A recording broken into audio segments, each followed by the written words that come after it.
सोचिए, एक नेता जो कल तक मंच से चिल्ला रहा था ये गुंडे की पार्टी है,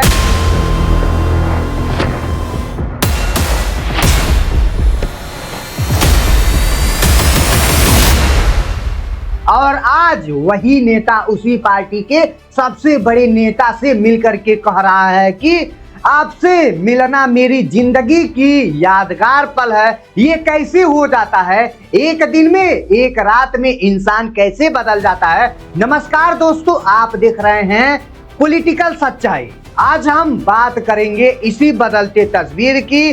राजनीति में जो आज गाली देता है, कल उसी के पैर क्यों छूने लगता है, और इसी के साथ एक दूसरे कहानी का भी उल्लेख करेंगे जो आपके घर से जुड़ी है, आपके किचन से जुड़ी है, आपकी जेब से जुड़ी है। देखिए, कहानी शुरू होती है एक आम आदमी से। मान लीजिए आप सुबह उठते हैं, बाजार जाते हैं। 2 साल पहले आप 500 रुपए में थैला भर सब्जी लाते थे, लेकिन आज उसी 500 रुपए में मुट्ठी भर प्याज, 2-4 आलू आते हैं। नौकरी का वादा सुनाते हैं, हर साल 2 करोड़ नौकरी का दावा करते हैं, पर आपके घर का एक लड़का जो ग्रेजुएट है वो आज भी फॉर्म भरते भरते परेशान है, लाइन में लगा है।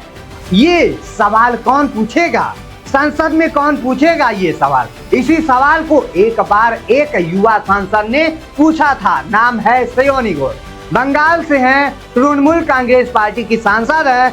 उन्होंने संसद में खड़े होकर के कहा था, सर, पहले आदमी जेब में पैसा लेकर बाजार जाता था, थैला भरकर सामान लाता था। आज अमृत काल में आदमी थैला भरकर पैसा लेकर के जाता है और जेब में आलू प्याज लेकर के लौटता है। उन्होंने ये भी कहा था, ठुकरा के मेरा प्यार मेरा इंतकाम देखेगी। मतलब वोट दिया तो पैसा, वोट नहीं दिया तो कुछ नहीं। बंगाल के साथ यही हो रहा है। ये भाषण खूब वायरल हुआ था सयोनी घोष का। लोगों ने कहा, देखो, एक युवा नेता है जो सच बोल रही है। उसी सयोनी घोष के साथ एक और नाम जुड़ता है, वह नाम है राघव चड्ढा। आम आदमी पार्टी के नेता, राज्यसभा सांसद राघव चड्ढा ने एक इंटरव्यू में कहा था कि भाजपा गुंडों की पार्टी है, अनपढ़ गुंडों की पार्टी है। ये सिर्फ गुंडागर्दी करना जानते हैं, विकास करना नहीं जानते हैं। और कहा था कि सवाल ही नहीं पैदा होता है कि मैं भाजपा से हाथ मिलाऊं। अब ध्यान दीजिए दोस्तों, यहाँ कहानी में पहला मोड़ आता है। कुछ दिन पहले सोशल मीडिया पर 2 पोस्ट लिखे जाते हैं। पहली पोस्ट सयोनी घोष की थी। उन्होंने प्रधानमंत्री नरेंद्र मोदी के साथ फोटो डाली, लिखा, मतलब प्रधानमंत्री से पहली मुलाकात यादगार पल है। पीछे गाना भी लगाया है, दंगल वाला गाना, शेर की दहाड़ है, प्यारे दंगल दंगल। दूसरी पोस्ट राघव चड्ढा की, उन्होंने भी लिखा है, आज सुबह मुझे प्रधानमंत्री श्री नरेंद्र मोदी जी से मिलने का सौभाग्य और एक सुनहरा मौका प्राप्त हुआ। बहुत अच्छी और ज्ञान भरी बातचीत हुई। मैं उनके समय और मार्गदर्शन के लिए दिल से आभारी हूँ। अब लोग चौंक गए, अरे ये वही 2 लोग हैं जो सबसे ज्यादा भाजपा के खिलाफ आवाज उठाते थे। आज ये गर्व महसूस कर रहे हैं और यहीं से लोगों ने सवाल पूछना शुरू किया, ये राजनीति का दोहरा चेहरा है क्या? लेकिन रुकिए, कहानी इतनी सी नहीं है, इसके पीछे एक और पुरानी कहानी है। याद कीजिए, जब राघव चड्ढा भाजपा के करीब गए, ऐसी चर्चा चली, तब सयोनी घोष ने एक इंटरव्यू में कहा था, उन्होंने न्यूज पिंच को इंटरव्यू दिया था, कहा था, मैं कोई चड्ढी नहीं हूं जो कि राघव चड्ढा की तरह बदल जाऊं, भाजपा में शामिल हो जाऊं। पत्रकार ने हंसते हुए कहा था, सयोनी चड्ढी नहीं है इसलिए वो चड्ढा नहीं होगी। ये बात उस वक्त खूब चली थी। और सयोनी घोष के साथ और एक और किस्सा जुड़ा है। एक चुनावी सभा में उन्होंने एक गाना गाया था, बंगाली लोक गाना, जिसमें काबा और मदीना का जिक्र था। उस पर भाजपा के नेताओं ने खूब हंगामा किया था। गौरव भाटिया से लेकर के यूपी के मुख्यमंत्री योगी आदित्यनाथ ने कहा था, ये क्या गा रही है, आज वही सियोनी उसी भाजपा के सबसे बड़े नेता से मिलकर के गर्व महसूस कर रही है। लोग पूछ रहे हैं क्या हुआ, अचानक ऐसा क्या हुआ, बदल गया क्या? यह बात ऊपर समझिए। सियोनी घोष ने ट्वीट किया तो उन्होंने कमेंट बंद कर दिया। लोग लिख रहे हैं कमेंट क्यों बंद कर डाला, क्यों? दूसरी तरफ राघव चड्ढा उन्होंने 10 जून 2026 को एक और काम किया। प्रधानमंत्री नरेंद्र मोदी से लंबे समय तक लगातार चुने हुए प्रधानमंत्री बन गए। 4399 दिन नेहरू जी का रिकॉर्ड टूट गया जो 4398 दिन था। अब इसी के बीच राघव चड्ढा जो कि पूजा की एक पोस्ट डालते हैं, लिखते हैं इतिहास बन गया आज जो नरेंद्र मोदी इतने दिनों तक प्रधानमंत्री रहे। तो क्या ये सिर्फ सियोनी घोष और राघव चड्ढा की कहानी है? नहीं, इस लिस्ट में और नाम है यूसुफ पठान, क्रिकेटर, अब सांसद, वो भी प्रधानमंत्री से मिले हैं, फोटो डाली है, लिखा है, गर्व महसूस हो रहा है। लोगों ने कहा है भाजपा ने पूरे बंगाल चुनाव में मुसलमानों को लेकर के क्या क्या नहीं कहा, घुसपैठियों तक कहा, और आप उसी पार्टी के नेता से मिलकर के गर्व महसूस कर रहे हो। ये सवाल आम लोगों के मन में है। अब यहाँ दूसरी एंगल आता है, क्यों नेता ऐसे करते हैं? क्या चर्चा ये चलती है कि एक दूसरे के हैं? ईडी का भी देखा जाए तो पुरानी फाइल का नंबर जो है, ये जब बंगाल में हार हुई इसके बाद थोड़ा दबाव बढ़ा था तो लोग हिल गए थे। ऐसा क्या है, हमारे पास कोई कागज नहीं है जो ये बताए कि किस पर आप क्या दबाव है। कोई एजेंसी ने ऐसा नहीं किया, ये सिर्फ लोगों की चर्चा है। लेकिन एक बात साफ है, जनता कंफ्यूज है, जनता सोचती है जिस पर भरोसा किया है वो कल दूसरी तरफ चला गया तो भरोसा किस पर करें? और यही राजनीति के दोहरे चरित्र की सबसे बड़ी चोट है। आम आदमी का भरोसा टूटता है।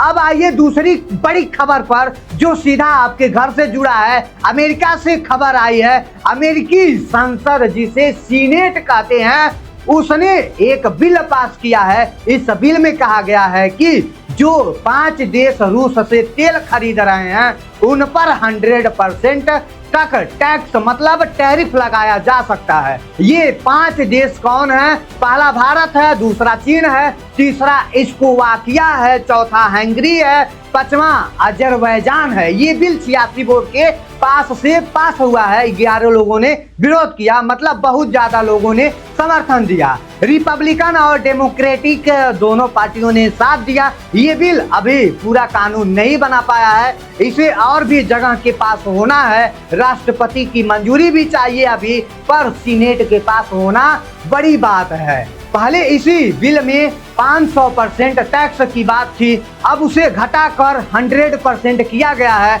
अब सवाल ये है भारत पर इसका असर क्या होगा? देखिए, भारत अपनी जरूरत का लगभग 40 से 50% तेल रूस से लेता है क्योंकि रूस सस्ता तेल देता है। अगर अमेरिका 100% टैक्स लेता है तो भारत का सामान अमेरिका में महंगा हो जाएगा। अमेरिका में भारत का सामान बिकना बिल्कुल महंगा हो जाएगा, मुश्किल हो जाएगा।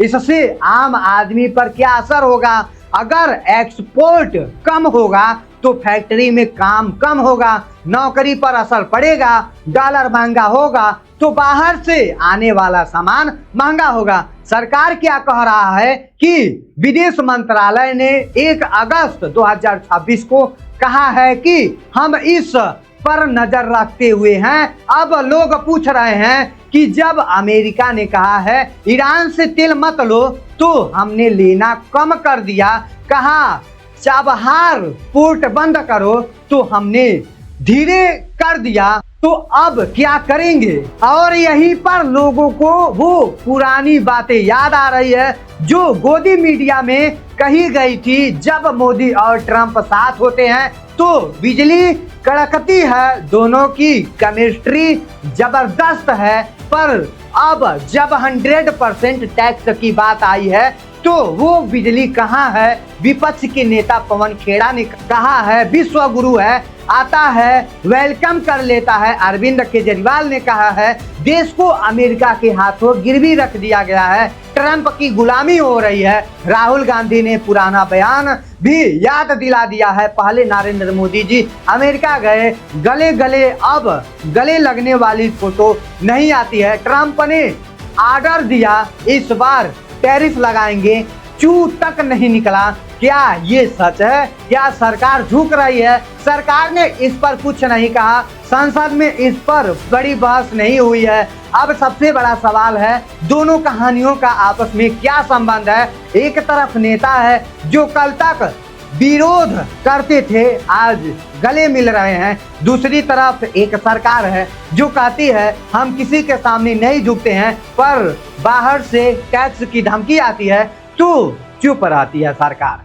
क्या ये दोनों एक ही सिक्के के दो पहलू हैं? बाहर मजबूती दिखाना होता है, अंदर समझौता कर लेना होता है। देखिए, राजनीति में मिलना जुलना गलत नहीं है।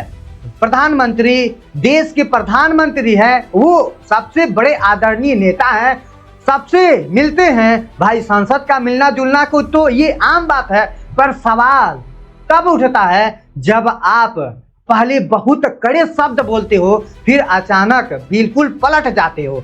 सोनी घोष का भी वो भाषण नहीं, उन्होंने महंगाई पर सवाल पूछा था, वो सवाल आज भी वही है।